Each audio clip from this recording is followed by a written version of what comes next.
Alrighty, welcome back. We're now going to be reviewing all of Tuesday's action from the NHL, starting with the teams you see on your screen as the Edmonton Oilers went into Winnipeg to take on the Jets. Let's take a look and see how this one went, shall we? No. No? No. Okay. What's the everyone guess? It just shut off. How am I supposed to do this if it's shut off?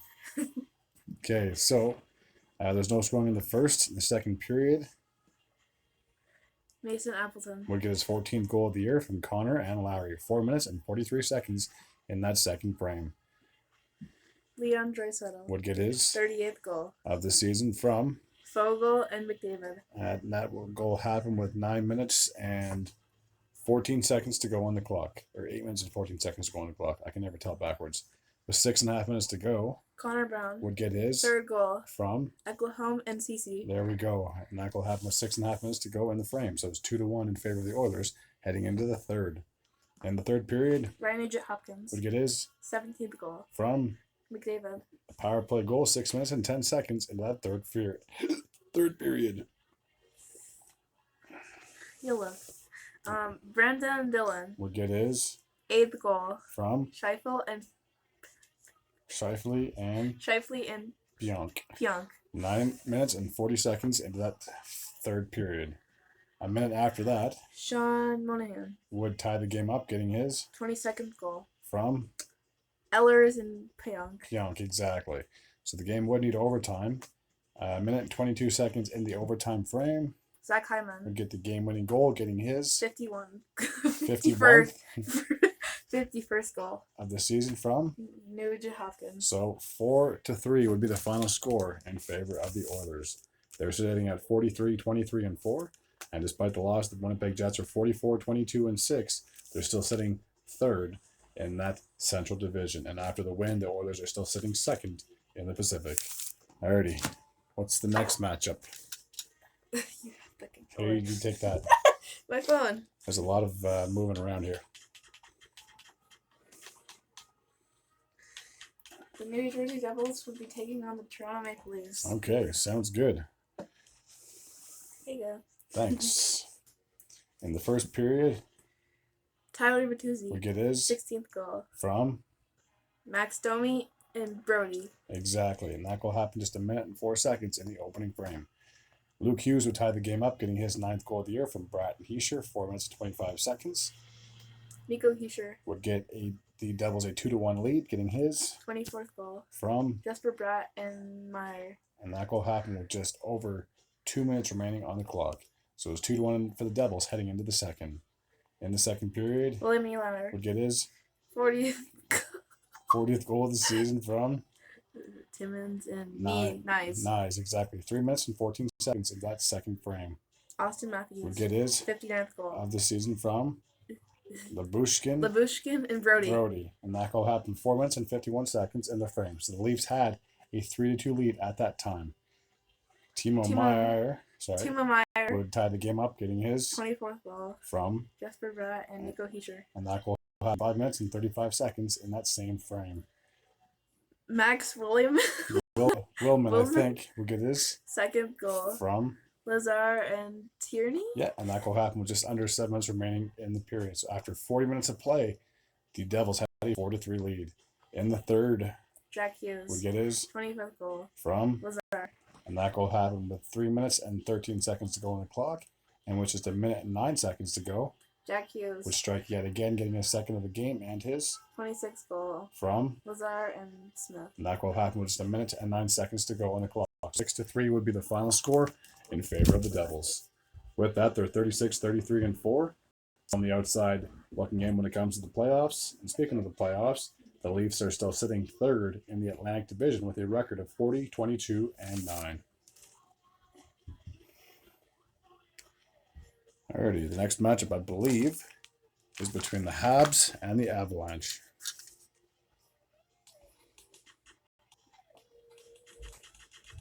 Sorry, I had to chase after the cat. It's okay.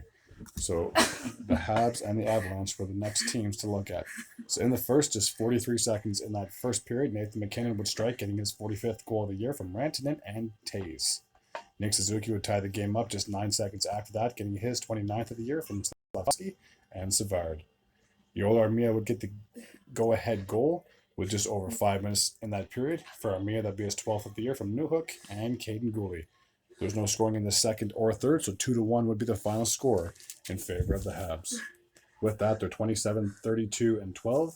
And despite the loss, the Avalanche are 46, 25, still sitting first or second in that Central Division. Okay, what's next? We need controllers. Oh, okay. Next one is Boston taking on the Florida Panthers. Okay. That team. That's the team we're looking at. Okay. Here. Okay. Take it off. Evan Rodriguez would kick things off in the first, getting his 11th goal of the year from Markov and Tarasenko. exactly just 27 seconds in that first period. Charlie McAvoy will get his 10th goal from Grizzlejic and Zaka. Exactly. Sam Reinhart would tie the game up, getting his 51st goal of the year with just over 2 minutes remaining, so just over a minute remaining on the clock. For Reinhart, that'd be his 51st goal of the year from Lester Reinen and Kulikov. So the Panthers had a 2-1 lead heading into the second period. David Pastrnak Would strike, getting his 45th goal from McAvoy. And that goal happened with just 6 minutes remaining on the clock, so we were tied at 2 heading into the third period. In the third, Carter Verhaeghe would give the Panthers a 3-2 lead, getting his 33rd of the year from Ekman Larson and Matthew Tkachuk. 9 minutes and 53 seconds in that frame. Frederick. You got it. Would tie the game up, getting his 18th of the year from Marchand and Swayman. A power play goal to note with 3 minutes and 22 seconds to go on the clock. 4 minutes and 22 seconds to go on the clock. Pavel Zacha would get his 18th goal from Pastrnak. Wotherspoon. I think that's Wotherspoon. Yeah, with 2 minutes and 21 seconds to go on the clock. So the Bruins would take this one in regulation, 4-3. With the victory, they're 42, 16, and 5, still a first in that Atlantic division. While the Panthers are behind them in the standings, they are second in that division with a record of 46, 21, and 5. My phone's dying. It's dying? Okay. Well, what's next? Flyers and Rangers. Flyers and Rangers. Where's your charger? Oh, it's in my room. Okay, go grab it. And then I'll plug it in over here. Take the cat. Yep. So we're going to find out the scores here in just a second. No rush.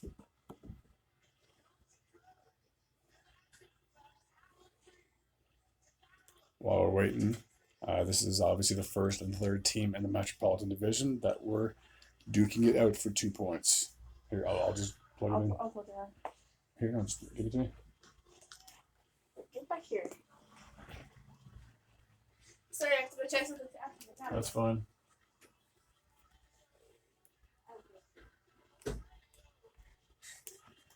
Sorry, I have to go chase something again. You're fine. Oh. How do you get over this? Huh? How do you get over this? It's 1, 2, 3, 4, 5, 6. Okay. And then you only need to go to the calendar. Okay. And back to Tuesday. Okay. And then go down and keep Rangers and Flyers. Oh. Rangers and Flyers. Okay. So, there's no scoring in the first. We'll have to jump ahead to the second. Scott Lawton would get his 13th of the year from Konechny and Sanheim. 2 minutes and 58 seconds in that middle frame. Ryan Palig would increase the lead to 2-0, getting his 10th of the year from Lawton and Zamula. And that was a power play goal with 9 minutes and 21 seconds to go on the clock. Mika Zibanejad would get the Rangers their first goal of the game, a power play goal for himself, getting his 24th of the year from Panarin and Adam Fox. And that goal happened with 3 minutes, so 4.5 minutes to go on the clock. Okay. In the second period, Brodzinski would tie the game up, getting his 6th goal of the year from Kako. Lafreniere would give the Rangers a 3-2 lead, getting his 21st of the season, 2 minutes and 57 seconds in that frame. Travis Konechny would tie the game up, getting his 31st goal of the season, 6 minutes and 45 seconds in that same period. This is a very busy period for goals. Vincent Trocheck would then give the Rangers a 4-3 lead, getting a shorthanded goal of 9 minutes and 34 seconds into that frame, assisted by Zibanejad. Owen Tippett would tie the game up with 8 minutes and 15 seconds to go on the clock, getting his 26th of the year from Frost. Alex Lafreniere would give the Rangers a 5-4 lead, getting his 22nd of the season, assisted by Trocheck and Panarin. Forster would tie the game up with 3.5 minutes to go. For Forster, that would be his 19th goal of the season. So that's a lot of goals just in one period. We would need overtime to settle this one. Adam Fox would get the game-winning goal, getting his 15th of the year from Trocheck and Panarin, 36 seconds in the period. So with the victory, the Rangers are sitting at 48-20-4. Again, still first in that Metropolitan Division. And after the loss, the Flyers are 36-27-10. They are still third in the Metropolitan Division. Okay, so the next matchup took place between the Hurricanes and the Penguins. We're good now? No. No? I know. Wait, what? Penguins. Okay, here we go. Wonder who won this one. Again. What happened here? Huh? What happened here? Be careful, the charger. What? Be careful, the charger. I'm trying to. Okay, I'll do it. Hey. Okay, got it. So, a big headline from this is obviously Gensel coming back to play against his former team. Yeah, that's just the big news. Anyway, That's the big news right there. So in the second period, Puljujärvi would kick things off for the Penguins, 2 minutes and 41 seconds into that frame. For Puljujärvi, that'd be his third goal of the year from Eller and Pustin. Then Dmitry Kulikov would tie the game up, getting his sixth goal of the year with 8 minutes and 43 seconds to go in the frame.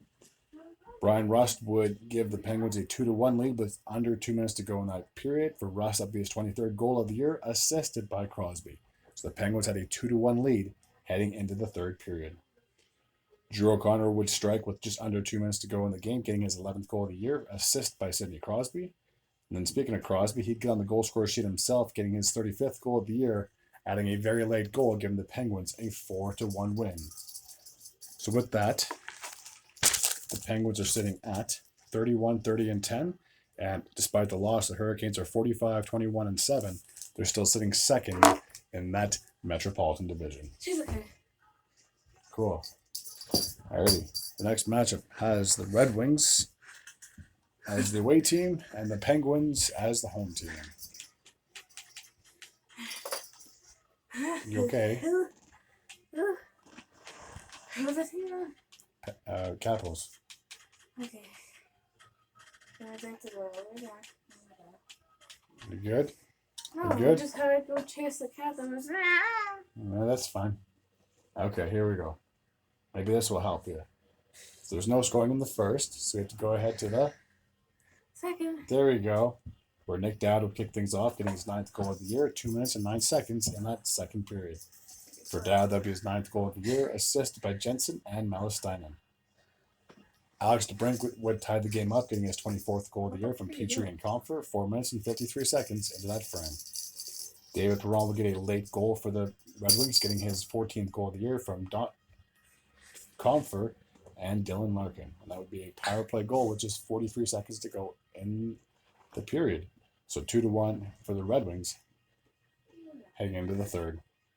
Connor McMichael would tie the game up just 35 seconds in that third period. For McMichael, that would be his 17th goal of the year from Oshie and Farabee. Dylan Strome would give the Capitals, I was almost going to say Hurricanes, wrong team, right? Where you said the Hurricanes. I know. So Dylan Strome would give the Capitals a late 3-2 lead, getting his 24th goal of the year from Carlson and Pacioretty. Patrick Kane would tie the game up with 5 minutes and 20 seconds to go on the clock. We would need overtime to settle this one. And then Dylan Strome would be the hero, getting his second goal of the game, his 25th of the season from Carlson and Lapierre. So with that, you can still hear jingle bells. The Capitals are 36-26-9. And the Red Wings are 36-29-7. So two teams that are chasing each other and to try to get that final playoff spot in the Eastern Conference. Yes, it's Christmas all over again. I guess so. Okay, so the next matchup has the Predators and the Golden Knights. Whoa, this thing moved. Pretty much.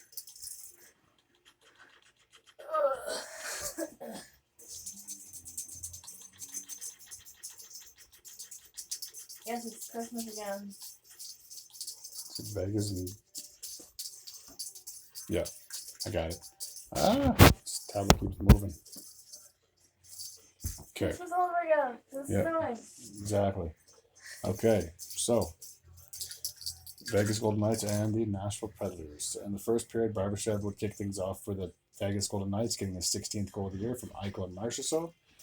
Brett Howden would increase the lead to 2-0, 5 minutes and 8 seconds into that same period.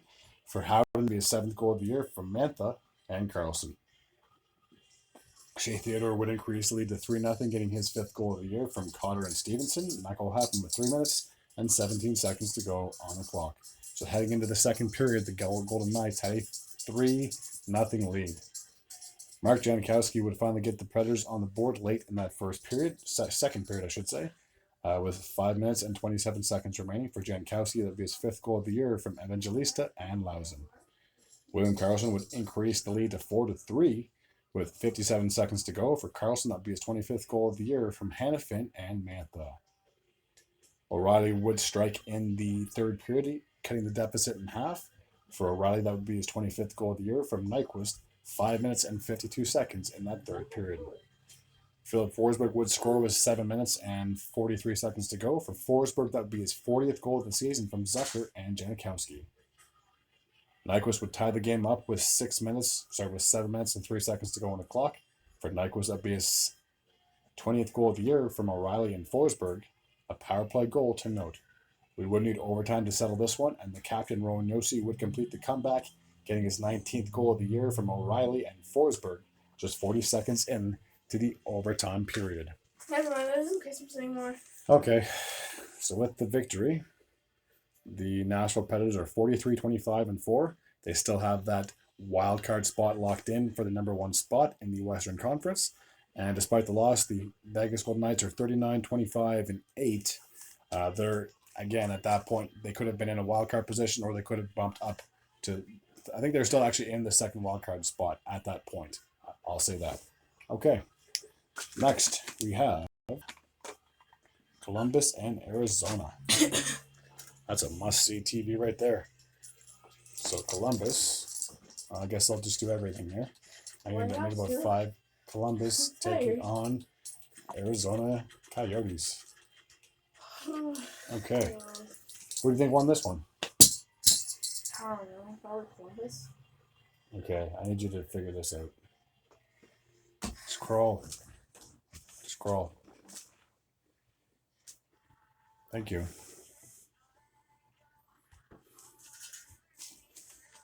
Okay, I'm gonna sit over here. Yeah, I can't move. You just gotta keep your legs up. I can't move this from this spot. Okay. Wait, no, you missed a match. Who? On this paper. Oh, Calgary and Chicago. Yeah. Well, I'll do this one first, then I'll do Calgary and Chicago after. Okay, so you're... I already have these This teams is on a the long screen. score, and the other one's a short score. That's fine. Okay. Okay, so in the first period, the captain Boone Jenner would kick things off for the Blue Jackets, getting his 22nd goal of the year from Gaudreau and Werenski, and that goal happened with 8 minutes and 15 seconds to go on the clock. Machelli would tie the game up in the second period with 5 minutes and 5 seconds to go on the clock. For Machelli, that would be his 12th goal of the year from Dursey and Keller. Josh Doan, the son of Shane Doan, would get his first NHL career goal. Very proud moment for his dad. For Doan, obviously, it would be his first goal of the season with 3.5 minutes to go on the clock. Werenski would tie the game up, getting a power play goal of his own with 39 seconds to go on the clock. For Werenski, that would be his 6th goal of the year, assisted by Jenner and Gaudreau. So after 40 minutes of play, we were tied at 2. Josh Doan will get his 2nd goal of the game, obviously his 2nd career goal from Machelli and Kesserling, and that goal happened with 9 minutes and 28 seconds to go on the clock. Bjugstad would increase the lead to 4-2 with 5 minutes and 11 seconds to go. For Bjugstad, that would be his 19th of the year from Schmaltz and Dursey. Speaking of Schmaltz, he'd get on the goal score sheet himself, getting a short-handed goal with 3 minutes and 48 seconds. Sorry, 3 minutes and 58 seconds to go on the clock. And last but not least, Genther would get a short-handed goal again for the Coyotes. For Genther, that'd be his 12th goal of the year, and that goal happened with 11 seconds to go on the clock. So with the victory, the Arizona Coyotes are 30, 37, and 5, and after the loss, the Blue Jackets are 23, 37, and 12. Okay, so what's the matchup that I missed? Calgary and Chicago. Who's home and who's away? Chicago is home and Calgary away. Calgary's away, and Chicago's home. Yeah. Who do you think won this one? Probably Chicago. You think so? Yeah. Okay. Cat over here. No, she's good. No, she's gonna attack my charger. I don't want that. It's fine. This is my last charger. We only have 3 more games to go. Okay. So in the first period, Seth Jones would kick things off for the Blackhawks. 3 minutes and 35 seconds into that frame. For Jones, that'd be his 7th goal of the year from Kurashev and Connor Bedard. A power play goal to note. Jason Dickinson would increase the lead to 2-0 with 4 minutes and 45 seconds to go. For Dickinson, that would be his 19th of the year from Anderson and Slagart. Who scored in the third? Jason Dickinson. Would get his 2nd goal of the game, his 20th. of the season from Anderson and Slaggert. Sure, why not? And then who would score late in that period? Mackenzie Weegar. Would get his 17th goal. from Kadri and Zeri. Exactly, and that goal happened with 7 minutes and 35 seconds to go on the clock. Unfortunately, the Flames were not able to mount a comeback, so 3-1 would be the final score. Sure. So with the victory, the Blackhawks are 21, 46, and 5, and after the loss, the Flames are 33, 33, and 5. Okay, now there's only 2 more games, right? Yep. Okay, so the next one should be the Anaheim Ducks and the Seattle Kraken. So 2 teams from the Pacific Division. Oh, gee, I wonder who won this one. Oh, probably Seattle. Think so? Yeah. Well, I guess there's only one way to find out. Because I saw on my phone. Both of these teams have one thing in common. They like water. Ducks like water. Octopus/Kraken live in water.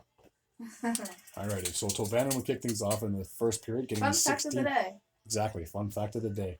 So Tolvanen would kick things off in the first, getting his 16th of the year from Beniers and Alexiak. Jordan Eberle would increase the lead to 2-0 with 3 minutes and 9 seconds to go. For Eberle, that'd be his 17th goal of the year from McCann and Schultz. In the second period, can you pronounce this game? This name? Game? Yeah, this game.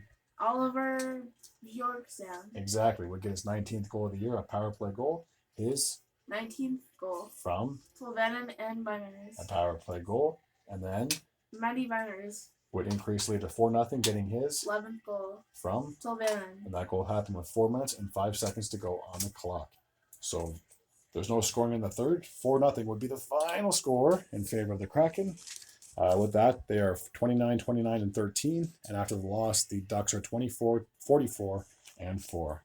Hooray. Alrighty, the last game took place in San Jose, where we had the Sharks, and they're taking on the Dallas Stars. Fun fact, Dallas Stars just won against Vancouver today. Yeah, And they won. we'll get to that whenever we review Thursday's action. There you go. Okay. So, the last game from Tuesday went like this. In the first period, Wyatt Johnson. would get his 27th. Johnston, exactly. Would get his 27th goal of the year from Ben. a short-handed goal with 7 minutes and 54 seconds to go on the clock. Mason Marchmuth. Would get his 20th goal of the year from Steele, and that goal happened with 3.5 minutes to go on the clock. After 20 minutes of play, the Stars had a 2-0 lead. In the second period, Jason Robertson would get his 25th of the year, increasing lead to 3-0, with just 14 seconds into that frame. Alexander Barbanov, I think, would get his 4th of the year from 4th of the year. 4th of the year. Eglon and Rada, exactly. Rada. 54 seconds in that second period. So 2 goals in less than a minute. And then with exactly 2 minutes into the frame, Eklund would strike, getting his 12th of the year from Bordelot and Grandland. Jamie Benn. Would increase lead to 4-2 for the Stars, getting his 17th goal from Johnston and Lundqvist. Exactly. Klim Kostin would get his 6th goal of the season, bring the deficit to 4-3, with about 9 minutes to go on the clock.